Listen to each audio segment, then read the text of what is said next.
ओम सादर नमस्ते जी। आप सबका हार्दिक स्वागत है हमारे चैनल आर्य टू आर्य में। आइए हम अपनी वैदिक कक्षा का फिर से आरंभ करते हैं और आज का हमारा विषय रहेगा श्रवण जाति, दलित जाति और आर्य समाज। मुख्य रूप में आज हम जब जिस विषय को लेके आए हैं वह है श्रवण जाति और दलित जाति का। उसके अंदर हम ये देखेंगे कि आर्य समाज की क्या भूमिका है, आर्य समाज को क्या कार्य करना चाहिए। सर्वप्रथम हम ये जान लेते हैं कि सवर्ण जाति किसे कहते हैं। सवर्ण जाति उसे कहते हैं जो सुघोषित यानी कि जिसने अपने आप को ब्राह्मण, क्षत्रिय और वैश्य घोषित कर रखा है। अर्थात उन्होंने स्वयं ही अपने आप को ब्राह्मण, क्षत्रिय और वैश्य घोषित कर रखा है जन्म से, जिसके कारण वह भारतीय समाज में मुख्य स्थान पाते हैं। वह मानते हैं कि हमारा जन्म से सिद्ध अधिकार है कि हमें सम्मान दिया जाए, हमें ऊंचा समझा जाए, जिसके कारण उन्होंने स्वतः ही दूसरे व्यक्तियों को जो ब्राह्मण, क्षत्रिय और वैश्य नहीं आते हैं उन सबको उन्होंने दलित जाति कहकर दुत्कार दिया है। अर्थात वह मानते हैं दलित जाति जो है वह जन्म से नीच होती है, अछूत होती है और वह अनपढ़ आदि होती है। इसलिए उन्हें अछूत और नीच कहा जाता है, क्योंकि जब सवर्ण जाति स्वयं को जन्म से सवर्ण घोषित कर देती है तो दूसरी सभी जातियां जन्म से दलित हो जाती है। किंतु हम जिस आर्य समाज की बात कर रहे हैं यह ना ही जन्म से सवर्ण होता है और ना ही ये जन्म से दलित होता है। ये केवल आर्य होता है और आर्य एक गुणवाचक शब्द है। किंतु हम समझने का प्रयास करते हैं, वर्तमान में यदि देखा जाए तो पिछले 100 वर्षों से भारत में जातिवाद की गहरी खाई खुद चुकी है। ये खाई बहुत पुरानी है, जबकि हजारों वर्ष पुरानी है, किंतु मुख्य रूप में ये 100 वर्षों में ज़्यादा बड़ी है। इसका उदाहरण आपको आज से 700 साल पहले रविदास के दोहों में, कबीरदास के दोहों में, ये अनेक अनेक महापुरुषों के दोहों में दिख जाता है। लेकिन हम जिस सवर्ण जाति की बात कर रहे हैं तो उनमें मुख्य रूप से भगवान का सिद्धांत चलता है, जिनमें वह मानते हैं कि ब्रह्मा देवता उनके भगवान है, विष्णुदेव उनके भगवान है, महादेव उनके भगवान है, देवी सरस्वती उनकी भगवान है, देवी लक्ष्मी उनकी भगवान है, देवी पार्वती उनकी भगवान है, वीर हनुमान उनके भगवान है, खाटू श्याम उनके भगवान है, श्री कृष्ण जी उनके भगवान है और श्री राम जी उनके भगवान है। ये मुख्य विशेषता इनकी यह है, जो स्वर्ण घोषित श्रेष्ठ जाति है इनके अंदर ईश्वर का कोई कॉन्सेप्ट नहीं होता।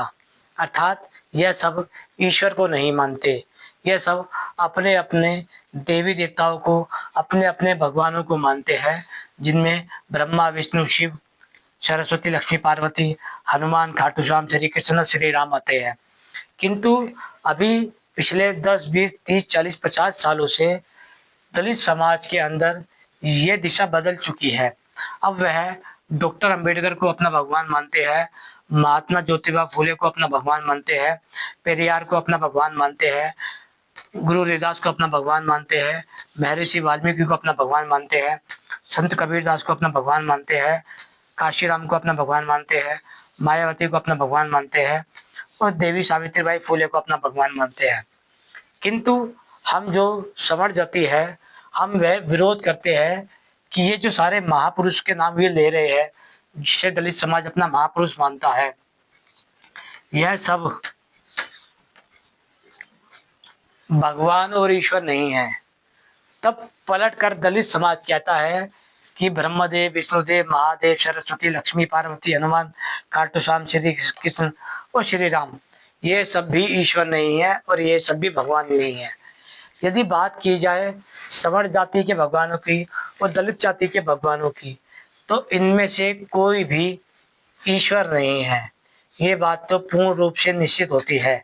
इसलिए जो लोग ब्रह्मदेव को ईश्वर मानते हैं, विष्णुदेव को ईश्वर मानते हैं, महादेव को ईश्वर मानते हैं, सरस्वती को ईश्वर मानते हैं, लक्ष्मी को ईश्वर मानते हैं, पार्वती को ईश्वर मानते हैं, हनुमान जी को ईश्वर मानते हैं, खाटू श्याम को ईश्वर मानते हैं, श्री कृष्ण जी को ईश्वर मानते हैं और श्री राम जी को ईश्वर मानते हैं, वह भी धर्म के विषय में कुछ नहीं जानते। और जो लोग दलित जाति के हैं, जो डॉक्टर अंबेडकर को भगवान मानते हैं, महात्मा ज्योतिबा फुले को भगवान मानते हैं, पेरियार को भगवान मानते हैं, गुरु रविदास को भगवान मानते हैं, महर्षि वाल्मीकि को भगवान मानते हैं, संत कबीरदास को भगवान मानते हैं, काशीराम को भगवान मानते हैं, मायावती को भगवान मानते हैं, सावित्रीबाई फुले को भगवान मानते हैं, तो वह लोग मानते हैं कि ये सब हमारे महापुरुष हैं।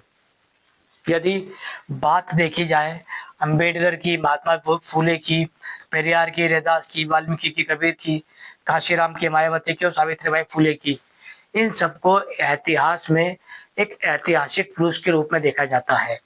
ये सब के सब वर्तमान के इतिहास में सिद्ध होते हैं कि ये सब के सब वास्तविक चेहरे हैं। किंतु सवर्ण जाति आज जिसे मान रही है वह सब चेहरे पौराणिक काल के हैं, जैसे ब्रह्मदेव, विष्णुदेव, महादेव, सरस्वती, लक्ष्मी, पार्वती, हनुमान जी, खाटू श्याम जी, श्री कृष्ण जी और श्री राम जी। अब जब सवर्ण जाति के जो ये महापुरुष है और दलित जाति के जो ये महापुरुष है, मुख्य रूप में इन दोनों में जो प्रत्यक्ष सिद्ध हो चुके हैं वह है दलित जाति के महापुरुष। किंतु जो सवर्ण जाति के महापुरुष है वह केवल अब किताबों में रह चुके हैं। लेकिन फिर भी हम कहते हैं कि सवर्ण जाति जो है वह डॉक्टर अंबेडकर, ज्योतिबा फूले, पेरियार, गुरु रविदास, वाल्मीकि, संत कबीरदास, काशीराम, मायावती और सावित्रीबाई का सम्मान नहीं करेगी, इसलिए वह इन सब महापुरुषों को नकार देती है।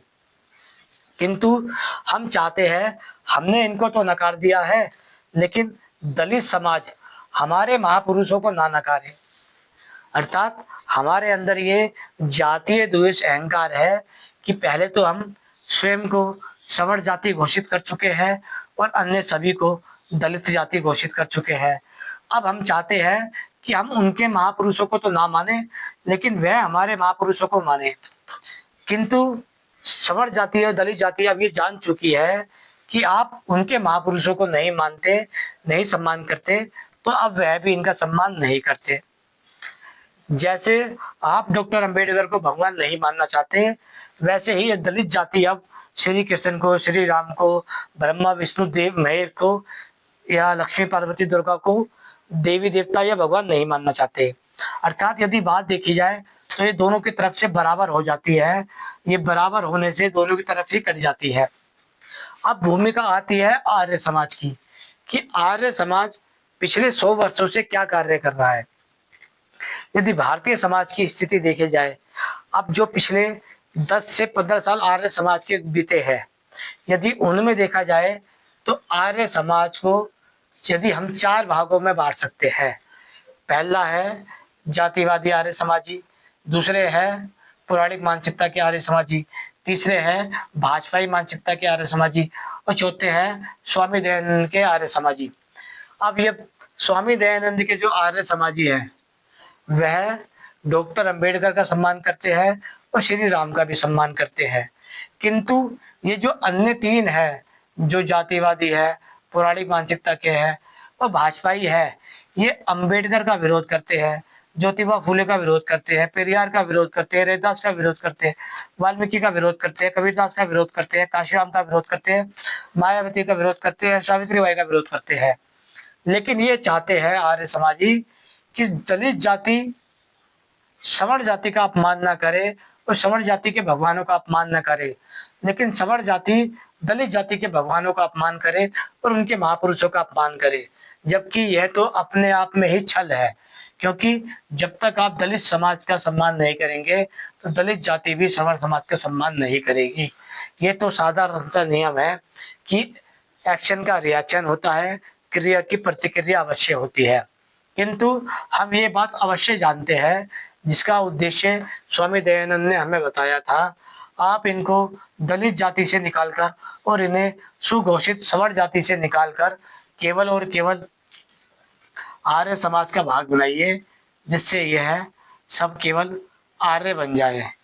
जब वह आर्य बन जाएंगे तो वह ब्रह्मदेव, विष्णुदेव, महादेव, सरस्वती, लक्ष्मी, पार्वती, हनुमान, खाटू श्याम, श्री कृष्ण और श्री राम को एक महापुरुष के रूप में मानेगा, ना कि ईश्वर के रूप में।